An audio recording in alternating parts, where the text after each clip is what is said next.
Este é o podcast do portal Arte Design e eu sou a professora Eleni Morgenstern.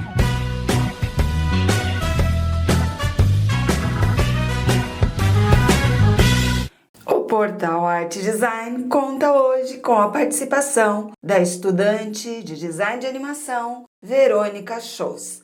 Verônica vai nos apresentar um pouquinho acerca da sua investigação científica, onde ela indaga acerca da relação social recíproca entre a produção de curtas animados e as práticas sociais. Com vocês, Verônica. Olá, é um prazer estar aqui. Meu nome é Verônica Cristine Scholz, sou estudante do terceiro ano de animação digital na Univille. Durante as minhas aulas nas matérias de audiovisual e história da arte, fiquei encantada ao perceber o reflexo das produções cinematográficas dentro da sociedade. Então, desde o início do ano de 2021, com a orientação da professora doutora Eleni Morgenstern, venho buscando contextualizar a influência recíproca entre curtas de animação e as práticas sociais na pesquisa nomeada A Influência da Sociedade na Produção de curtas-metragens animados. Atualmente, há uma variedade de pesquisas que apresentam como temática a influência de animações sobre a sociedade. Porém, quando se procura sobre a relação inversa das práticas da sociedade em produções de animação, os resultados são muito mais escassos. Estamos inseridos em um momento muito influenciado pela tecnologia, onde é preciso que haja análise das intenções colocadas em uma produção cinematográfica, uma vez que essa tende a ter um grande poder de disseminação e pode influenciar tanto positivamente como negativamente em seus espectadores. Devido ao desenvolvimento das mídias tecnológicas, as produções atuais têm alto teor de disseminação e, consequentemente, maior impacto sobre os seus espectadores. Mas de qual forma as próprias práticas sociais interferem nas escolhas temáticas da obra? Primeiramente, é necessário definir alguns termos para que a discussão acerca da análise das animações torne-se mais clara. A palavra animação vem do latim anima e significa alma ou sopro de vida. Isso pode ser entendido como uma arte que tem como intenção o ato de dar vida a objetos estáticos e inanimados através de diferentes métodos. Os subgêneros escolhidos para as análises são baseados nas definições apresentadas por Wells em 1998. Segundo ele, a animação pode ser dividida em duas partes, a ortodoxa e a experimental. A ortodoxa é caracterizada pelas seguintes condições. Ela possui configuração, identificação, figuras, personagens, uma continuidade específica, aderência a um enredo ou situação. Forma narrativa, ou seja, contém uma história. Ela tem uma evolução de contexto, um timing do enredo para cativar o público. Também é construído a unidade de estilo, é uma aparência uniforme da produção. A ausência do artista e falta de identidade dos personagens. A dinâmica do diálogo é por meio de sincronização labial de áudio. Um exemplo foi o dos estúdios Disney durante mais da metade do século XX. Tanto visualmente quanto narrativamente, estes filmes se apropriam das características das obras massificadas, através de padrões e diretrizes, que pouco variam de uma obra para outra. A animação experimental tende à abstração, em vez de configuração. Preocupa-se mais com o ritmo e o movimento do que usar a figura, o corpo como imagem ilustrativa. Ele rejeita a continuidade lógica e linear enquanto cria outras, às vezes múltiplas continuidades, estruturadas não na progressão narrativa, mas no vocabulário exclusivo da animação em questão. Em vez de narrativa, a animação experimental exibe forma interpretativa. É estético e não narrativo, prioriza formas abstratas em movimento e seu vocabulário é pictórico e/ou escultural, exigindo que o público interprete a obra, não no contexto de estratégias familiares de narrativa, mas em seus próprios termos, ou termos predeterminados pelo artista. Essas animações tendem a ser menos conhecidas, por sua necessidade de interpretação mais profunda. Mas um bom exemplo é a animação de silhuetas intitulada As Aventuras do Príncipe Ahmed, de 1926, escrito e dirigido por Lotte Heininger. A animação não foi desenhada buscando se aproximar da realidade, mas sim foi utilizada a técnica do paper cutting de silhuetas. Figuras planas de papelão cortadas individualmente foram animadas usando a técnica de stop motion. Segundo o próprio Wells, são poucos exemplos de filmes que apresentam 100% dos seus atributos atrelados à animação ortodoxa ou à animação experimental.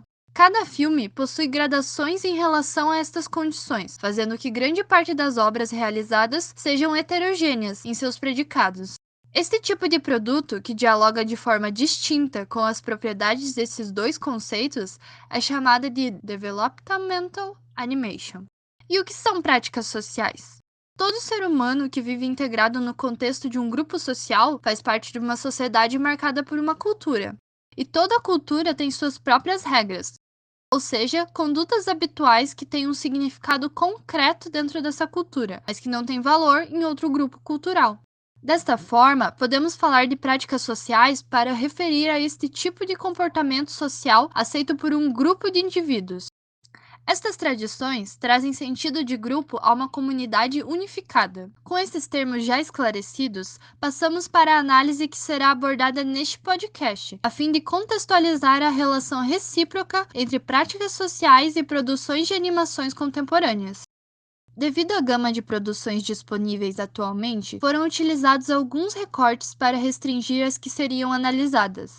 Primeiramente, são curtas animados de duração entre 4 a 10 minutos e lançados durante os últimos 4 anos.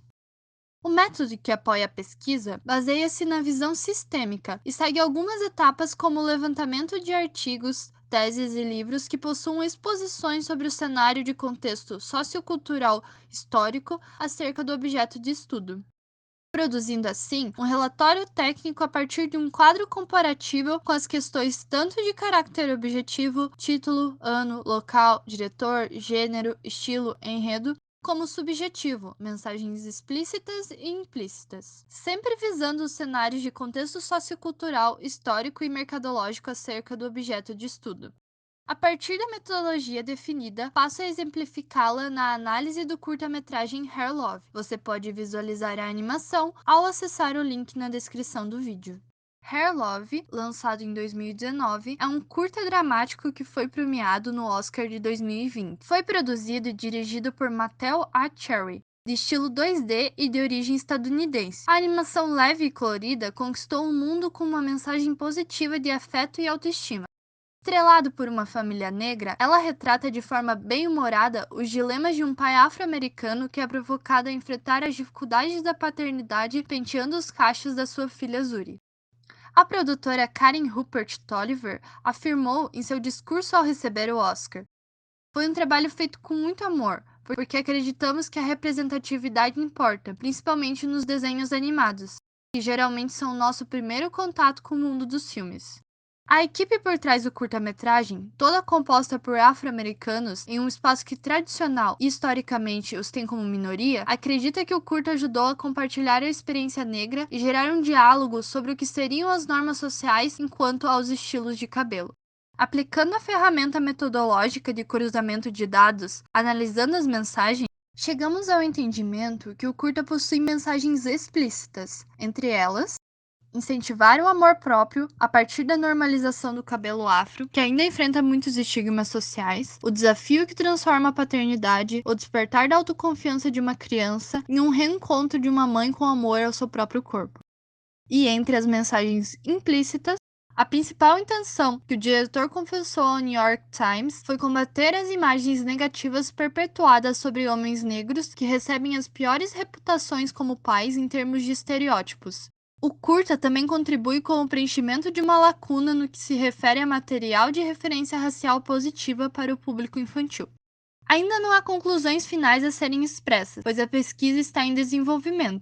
Mas tendo em vista a contextualização dos tópicos abordados e a análise da animação, já podem ser observadas as particularidades das temáticas sociais abordadas na contemporaneidade, como cada vez elas retratam o diferencial de modo a se adaptar às práticas sociais daquela conjuntura. A investigação tem como principal resultado esperado um relatório técnico que apresenta as análises desenvolvidas na pesquisa.